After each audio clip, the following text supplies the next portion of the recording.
ਵਾਹਿਗੁਰੂ ਜੀ ਕਾ ਖਾਲਸਾ ਵਾਹਿਗੁਰੂ ਜੀ ਕੀ ਫਤਿਹ ਪਿਆਰੀ ਸਾਧ ਸੰਗਤ JIO The topic of the sharing today is Ardaas, as in, firstly, why is it a lot of times our Ardaas is not answered? And secondly, what are the attributes needed for Ardaas to be answered or fulfilled? Benti hai, a benti to everybody,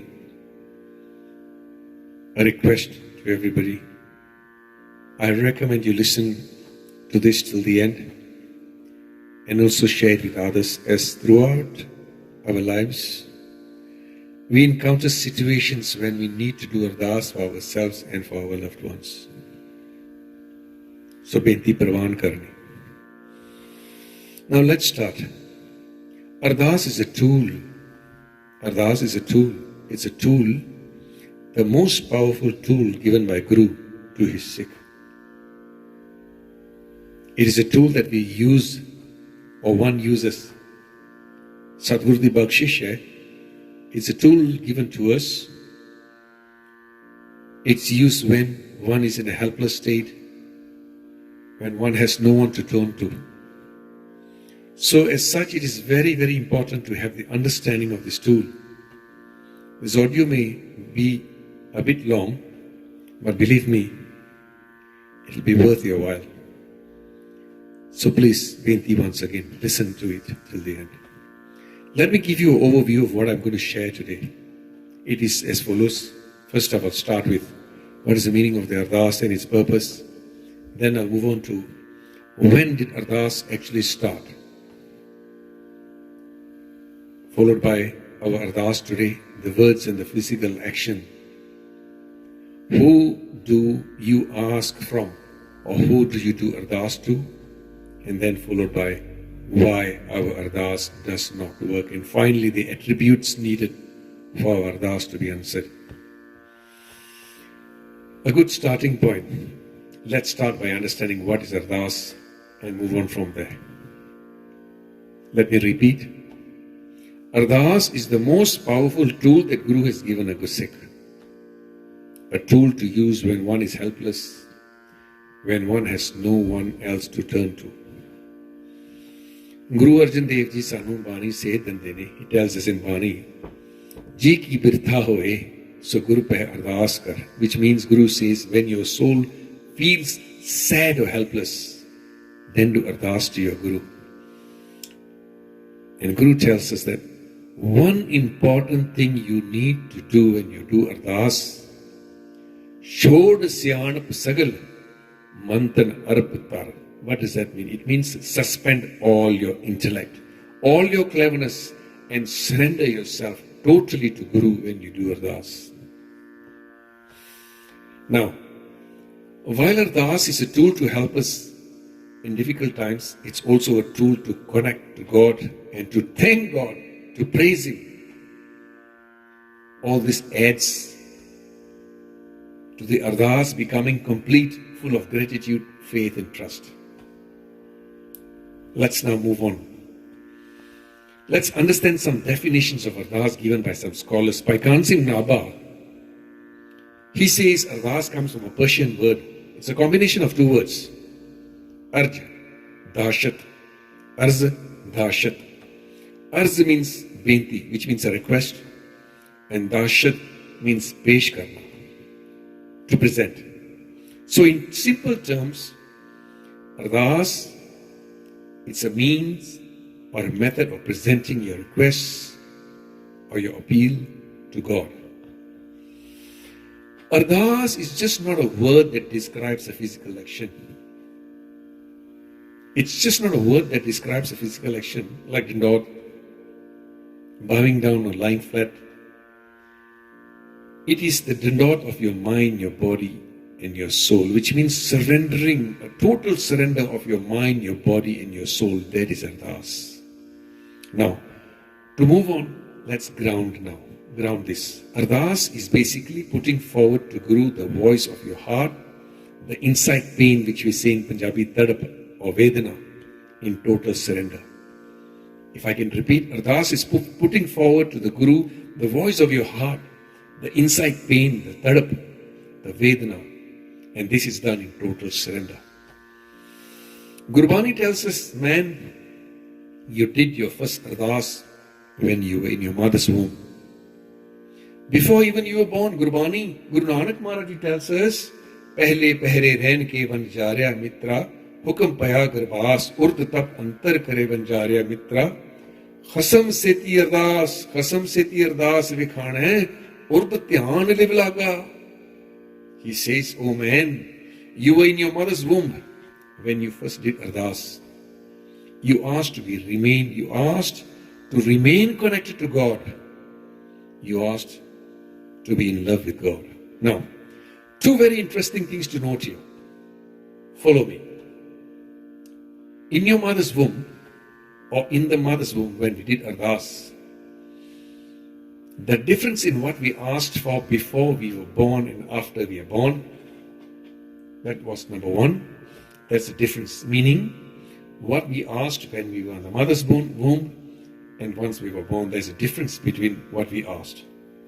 And the second thing is the method of Ardaas. In our mother's womb, we asked to remain connected to God. But after we were born, we asked for food, for clothing, for shelter, for power, for recognition, and the list goes on. That is the difference between what we asked when we were in our mother's womb and when we were born. And the second difference, in the mother's womb, the Ardaas had no words. It was done without a language. It was done with love from inside, via the surti, using the surti, the mind. As then, we were totally connected to God, so we could do that with our surti. Today, we have lost the connection with God. We have lost our ability to connect via our surti. We are not able to connect straight via our surti. As such, we need words and actions to assist us connect. So today, the words and actions have been introduced in our Ardaas to help us focus and to connect to God. Now, some Vidvans, some learned people have described our Ardaas today as an action of putting forward our pledge to God and have used two words to describe it. The word Arghas has been used to describe it. Arghas, which means Mangandi Kriya, which means the action of putting forward our inner pledge to God. Let's move on. Our Ardaas today uses words and actions to help us connect to God, as I mentioned. And history says that Pai Mani Singh is the first one who introduced Ardaas with words and also physical actions based on Pankatis from Gurbani. Now let's go to Gurbani and look at what are these actions that Gurbani has mentioned, or the actions that have been mentioned in Gurbani. Number one, putting our hands together. Doi kar jod, doi kar, which means your hands. Doi means two. Doi kar jod karo Ardaas. Tud pave, ta aana ras. Here Guru says, the first action is putting your hands together. Doi kar jod. Now the second action Guru talks about is standing up. Ape jane kare aap, ape aane ras, tisse agge nanka, kallah kiche Ardaas. Guru says the second action here is standing up. So Pai Mani Singh is the first one. He was the first one who basically introduced Ardaas with actions and words based on these Panktis from Gurbani. So there are two important physical actions mentioned in Gurbani. One is standing and one is folding our hands. Now before we move on, it will be prudent to recap what we talked about so far. So far we have discussed what is the meaning of Ardaas, its purpose, when did Ardaas start, and the Ardaas today, which is words and physical action. Now, we are ready to do Ardaas. Our next question is, who should we do Ardaas or Benti to? Who should we present our pledge to? Gurbani says, Jako thakar ucha hoi, so jan parkar jat na sohi. Guru says, when one's master is so great, who's so high, who's so big, going elsewhere and asking is shameful, and it will not bring any results. We Sikhs are so lucky. We have the highest master, the biggest master of all. There is no one bigger than Guru Nanak. So our Ardaas should be done in the Charan of Guru Nanak, in the Hazuri of Sri Guru Granth Sahib Ji, the Pratak Roop of our Das Padshai. It's a pity. Today Sikhs run around door to door begging for help. Guru Pyareo, realize that we have the biggest master. We don't need to run around. Bhai Gurdas ji data oh na mangiye, fir mangan jaiye, pocha saho na kiche, fir pachotaiye. Bhai Sahib says, don't ask from, or do not go to someone who has to go to another to fulfill your requests. He says it's like going to a banker who does not have enough money, who has to borrow money to give you. Bhai Gurdas says you will regret. So Guru Pyareo, our Ardaas should only be done in the Huzuri of Sri Guru Granth Sahib Ji Maharaj, Benti to Sri Guru Granth Sahib Ji Maharaj, which is the embodiment of Guru Nanak, the embodiment of our 10 Gurus. Now once again, let's put this together again. We know that we need Ardaas and actions to help us focus and connect Guru via our Ardaas. Number 2, we have the biggest master, Guru Nanak. A Sikh should only do Ardaas Benti to Sri Guru Granth Sahib Ji, the embodiment of our 10 Gurus, instead of running around from place to place. Let's move forward now. Gurbani tells us that when we need help, support, or when we need to make a pledge, just ask and it will be fulfilled. Guru tells us, just ask, oh my child, just ask and you will get it. Gurbani says, Pitta Kirpal Agya Eh Dini Barak Mukh Mange So Dena. That God has an order, give my child whatever he asks for. And Guru further says, Jo mang hai, Thakur, Jo mang hai, Thakur apne te, soi soi deve. That whatever that you ask from your Thakur, he gives you. But in spite of all that, why is it that our Ardaas does not get answered? Gurbani tells us that just ask and you will get. And here we are doing Ardaas, and we ask ourselves, my Ardaas did not get answered. Why?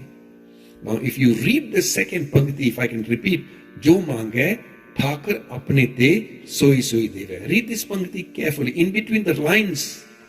Read it in between the lines. Guru says, Jo mange Thakur apne te. Here the word apne comes in, which means your Thakur. You have to make Thakur yours first.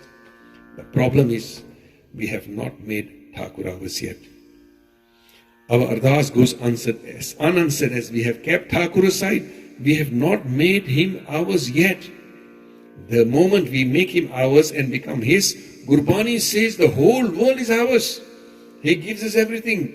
Guru says, Ja tu mere bal hai ta kya mo chanda tu the sab kich mainu saupya ja tera banda. Note the word sab kich here. Sab kich means every single thing. There is nothing outside sab kich. Farid ji says, Farida, je tu mera hoye rahe, ta sab jag tera hoye. Farid ji says, bring God into your life, make him yours, become his, you will get all that you want. Everything will be yours. There is nothing that you cannot have. But unfortunately, we have not made Thakur ours yet. Let's move forward, understand why. Further, more points to understand, more reasons why our Ardaas is not answered. Let's look at a few typical scenarios. Lots of us do Ardaas. Our starting point is wrong. Why is it wrong? Because we have doubts about the existence of God and Guru. In a typical situation, when everything fails, we come to the Guru, we stand in front of the Guru and we start our Ardaas with, listen to this, Oh God, if you are there, please listen to my Ardaas. We start by saying, Oh God, you are there, please listen to my Ardaas. Let's reflect. We are doing Ardaas to someone who we don't believe exists. Does that ring a bell? I bet it does for a lot of people. Our starting point is wrong. We are standing in front doing Ardaas and we have no faith in the existence of the person we are praying to or the power that we are praying to. Point number one. Point number two. Some pass the first point. They believe that God and Guru exists. But after doing the Ardaas, they say, I have done my Ardaas. I'm not sure if my Ardaas is going to be fulfilled. I am not sure if God is listening to me. Does that ring a bell too? It surely does.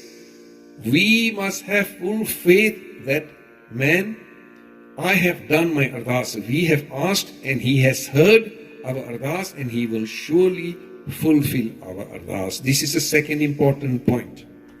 First, to believe He exists. Secondly, to totally believe that He will surely answer my prayer. Now, third point, when we do Ardaas, we do an Ardaas and ask Guru, but behind our minds we have this thought. We have doubts if Guru is able to give us what we asked for. That Guru has the ability to give us. We start going to graves, pirs, and you name it. We run around from place to place because we do not have the faith that Guru has the ability to fulfill our Ardaas. Point number 4, and finally, we do not have faith that God knows and wants the best for us.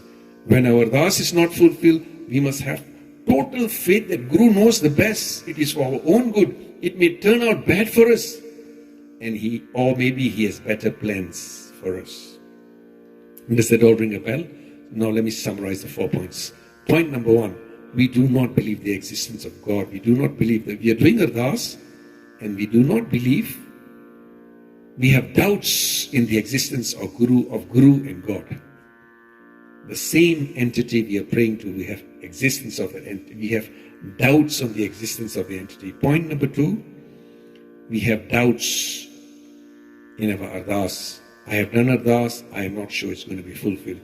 Point number 3, we have doubts that Guru is able to fulfill our Ardaas. Point number 4, we do not believe that Guru knows best. We do not have faith. Now let's move forward. The final part of this discussion. For our Ardaas to be answered, there are some very important things we need to understand. It is important that we realize the attributes of the giver when asking from Him. And it's also important to realize the attributes we need to have in order for our Ardaas to be fulfilled. Now let's start with the attributes of our giver and then look at the attributes we need to have. Jaswant Singh Neki in his book Ardaas makes reference to Dr. Navaratan. Now Dr. Navaratan Kapoor to help us understand the attributes of our giver. In Ardaas, there are 4 main letters used to spell Ardaas. Now Dr. Navaratan Kapoor uses this to help us understand. The first letter is Ada.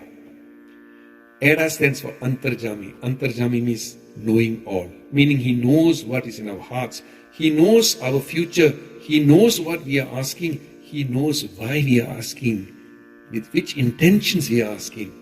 And He knows our future, and He knows what is good for us and what is bad for us.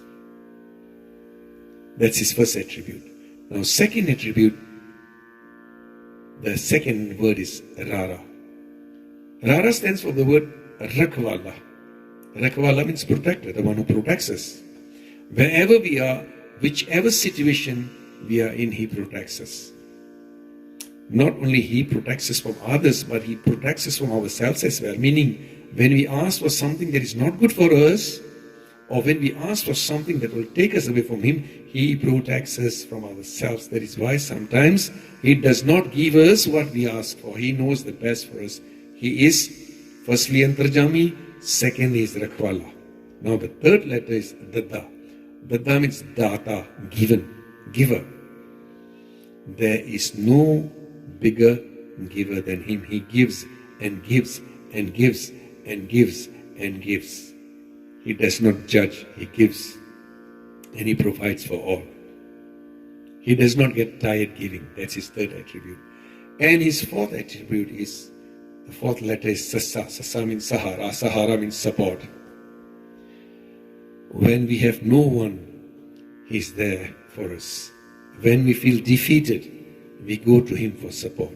When everyone and everything turns away from us, or when all efforts fail, He is our support. Now those are the 4 attributes of our giver. Now let's understand what are the attributes that we are supposed to have. First of all, a focused mind. Second, nimirta. Third, siddhak. Siddhak means trust or faith.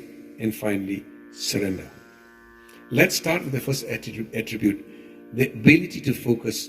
Total focus increases intensity and the power of prayer. Let me use a simple example of a magnifying glass. I bet as children you may remember using a magnifying glass to direct the sunlight into a single focus beam to burn a piece of paper. I bet you've done that before.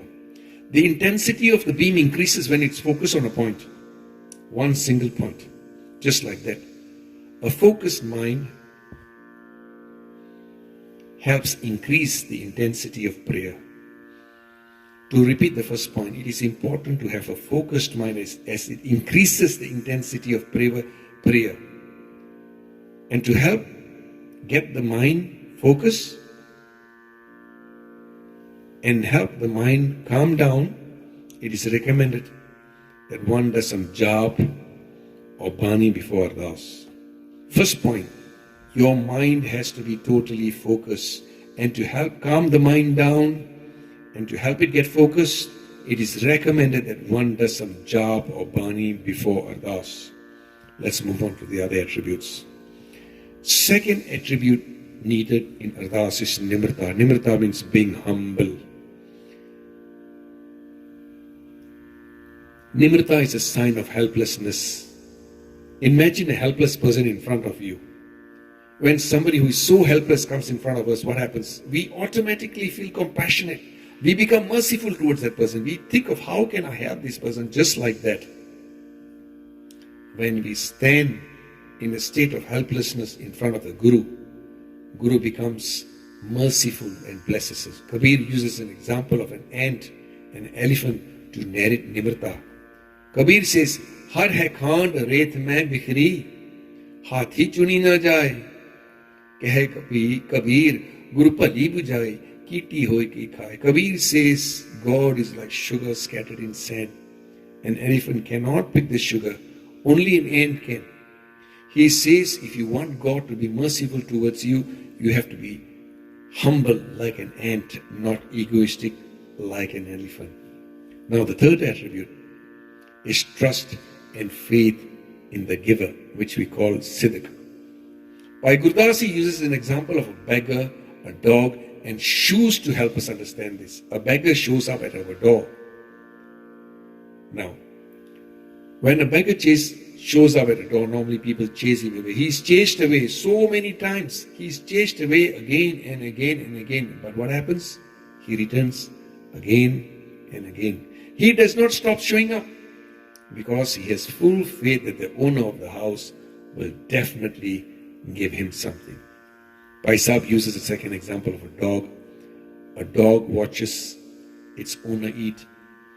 You've probably seen this before. It slowly moves closer and closer and closer and closer to the owner, hoping that the owner will give him some food. What the owner does, the owner chases him away, and sometimes some people even hit the dog. But you know something? The dog does not stop. It again and again returns to the owner.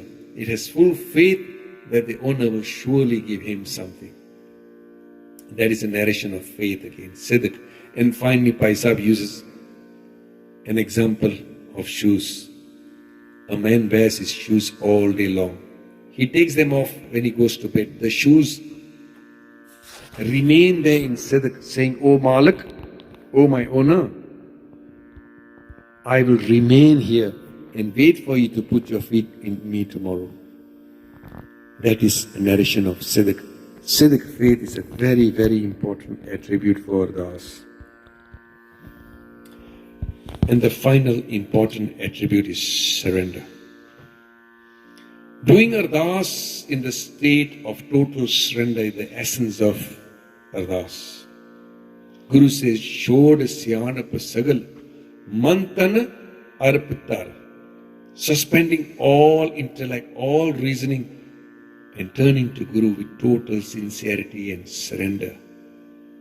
Turning to Guru and saying, "Oh Guru, I have no one else to turn to. You are my father, you are my mother, you are my brother, you are my friend. You are everything to me. I surrender to you. You know what I want. You know what is good for me. You know what is best for me. I have no ability of my own. I am exhausted." Guru Ramdas ji says, "Ab hum chali Thakur pehar, jab hum sarn Prabhu ki aayi, raakh Prabhu paave maar." Guru, I have come to your feet. I have surrendered myself totally to you. Now it's up to you to save me or kill me. This is total surrender. Now let's conclude. Let's conclude by recapping everything. Ardaas is an action, a prayer full of faith, trust and hope. It is a conversation with our Creator, the only giver and our only support and hope is the Creator. It is a conversation with that Creator. Ardaas is a conversation. It is a key that opens the door to God's abode. The key attributes needed for an Ardaas to be answered. Listen to this carefully. Number one, the ability to have a focused mind during Ardaas. Number two, Nimrata. Number three, Sidq. Number four, final surrender. Total surrender. To suspend all intellect and have total faith in the Guru and the Giver. It is very important when we start our Ardaas, having total faith that the person who we are, the entity we are praying to exists. Having total faith that I have done my Ardaas and it will be answered. Having total faith that this entity that I'm praying to has the ability to give me what I've asked for. Sadhguru Kirpa Karan, let's do Ardaas and ask Guru to bless us firstly with the understanding of the attributes of Guru and God, and secondly with the blessing that we have the attributes needed for Ardaas to be answered. Sadhguru Kirpa Karan, Pul Chuk di Maafi, Vaheguru Ji Ka Khalsa, Vaheguru Ji Ki Fateh.